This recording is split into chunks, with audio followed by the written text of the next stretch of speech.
Some NBA teams just pulled off absolute masterclasses in free agency. Others, let's just say their GMs might want to turn off replies on Twitter.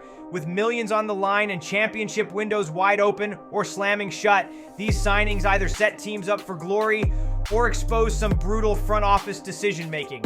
So today we're breaking down the best and worst NBA free agency signings so far based on contract value, player skill set, and team fit. Julius Randle, Minnesota Timberwolves, 3 years, $100 million extension. Let's be real. Nobody expected to see Julius Randle on a best signings list. For years, he was a walking paradox. High volume scorer, low playoff impact, and the face of the New York Knicks' frustration. But Minnesota changed everything. The Wolves unlocked the version of Randle fans always hoped they'd see. He was efficient when it came to shooting his shots. He was engaged in the offense and showed up on defense, and he was thriving as the second option behind Ant. Now here's the kicker. He re-signed for less than max money. Meanwhile, Michael Porter Jr. is making more per year than Randle, and that's exactly why he got traded. He was underperforming under a huge contract, and today's NBA is against teams that are going well above the salary cap. The Timberwolves just kept a 3x All-Star fresh off a conference finals run at a discount. That's a rare win in this market, and honestly, it's probably the best signing of the offseason so far. Myles Turner, the Milwaukee Bucks, 4 years, $107 million. This one came out of nowhere and not in a good way. With the Bucks releasing Dame and the spiraling after back-to-back first-round exits, the front office needed a bold pivot to make their future Hall of Famer happy.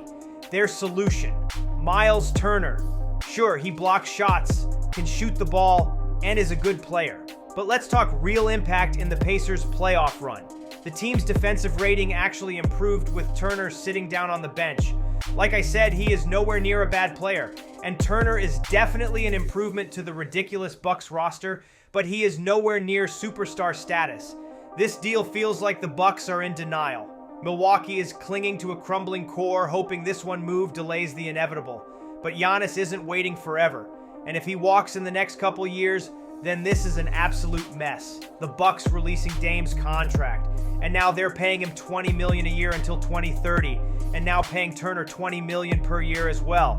So the Bucks are telling the world that Myles Turner is worth $40+ million, and $40 million is more than some all-stars are making. So Myles Turner and the Bucks better win a championship, or this will go down as one of the dumbest moves in the NBA. Tyus Jones, the Orlando Magic, 1 year, $7 million.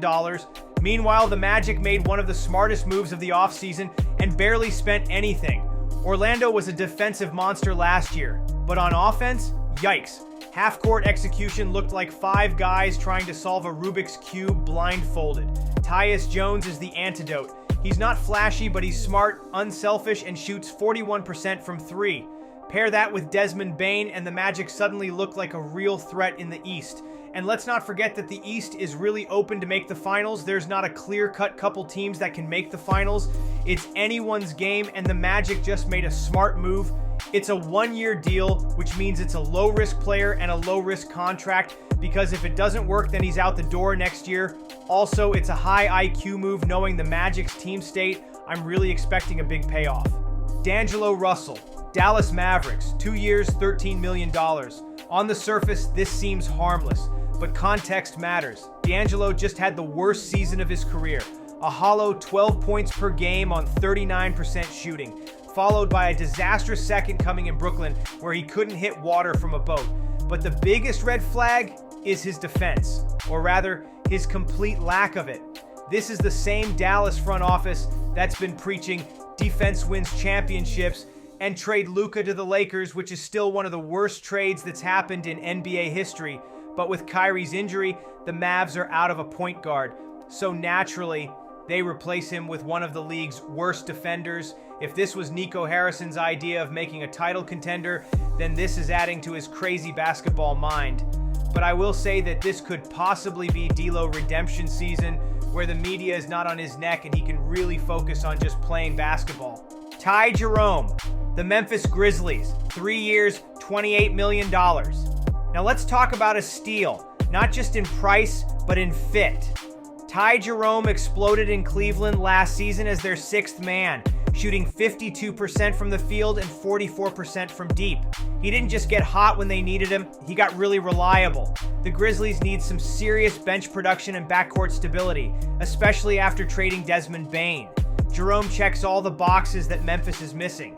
He can run the offense with Jay off the floor, play next to him, or even share duties with Scottie Pippen Jr. in a dual guard set. And the Grizzlies are getting all of this for under $10 million a year. That's a big steal. And if Ja can get it back together and be the player he was a few seasons ago, then the Grizzlies can be a real problem. Dennis Schroeder, the Sacramento Kings. 3 years, $45 million. Let's be honest, Schroeder's a roller coaster. He had a few hot games in Detroit's playoff push, and suddenly Sacramento decided to hand him the keys to the city. But zoom out and the full picture isn't pretty. He's 31. His shooting splits are below league average, and they somehow got worse during his short time with the Pistons. Is he fast? Yes. Can he get hot? Yes. But over 82 games, can he maintain that level? No. There's a reason he has never been stuck as a true starter. The Kings may have just paid for a 6-game sample size and ignored the 76 games of mediocrity before it. Now are the Kings any threat to win a championship? Nope. But they should start trading their players for picks and signing younger guys and rebuilding the roster. Dorian Finney-Smith, the Houston Rockets, 4 years, $53 million. Now this is what a contender does. Last year, the Houston Rockets shocked the league by finishing second in the West, but come playoff time, they lacked depth and shooting. Enter DFS, one of the best 3 and D forwards in the league. He shoots 41% from deep, guards multiple positions, and does the dirty work that their new star Kevin Durant won't have to do. With this move, it helps an aging KD and puts less pressure on him to play defense and keep his breathe for offense.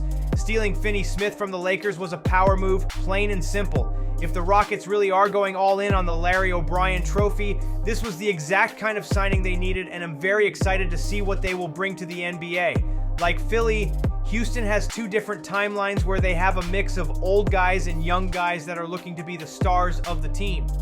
But the difference is that Houston is well put together and willing to play their role no matter what age group they are part of.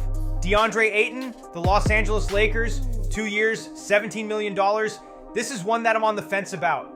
Ayton has the physical tools to be a franchise big. He has the size, the skill, and now he has the team to leave a mark on his career. But after 6 seasons of apathy, inconsistency, and effort issues, it's very clear that talent isn't the problem. Motivation is. He just spent a year in Portland where his team literally played better when he sat on the bench. But being honest, Portland wasn't going anywhere, so maybe that's why he looked so unmotivated on the court. But now he's in Hollywood with all the bright lights and media attention on him. He now has a team with other stars on it and a superstar point guard in Luka and the never-aging King James. So Ayton gives me a 50-50 kind of look. He will either be really great or really poor, nothing in between, and I really hope the best for the guy. Some teams just know how to play the free agency game. They buy low, fit needs, and stack value. Others chase names, ignore red flags, and write checks they'll regret by February. The difference between a title run and a wasted season often starts here, with one signature, one contract, one gamble. So what do you think? Which free agent deal will be remembered, and which one will age like milk? Drop your takes in the comments, smash that like button if you learned something new, and don't forget to subscribe for more sharp NBA breakdowns. Until next time.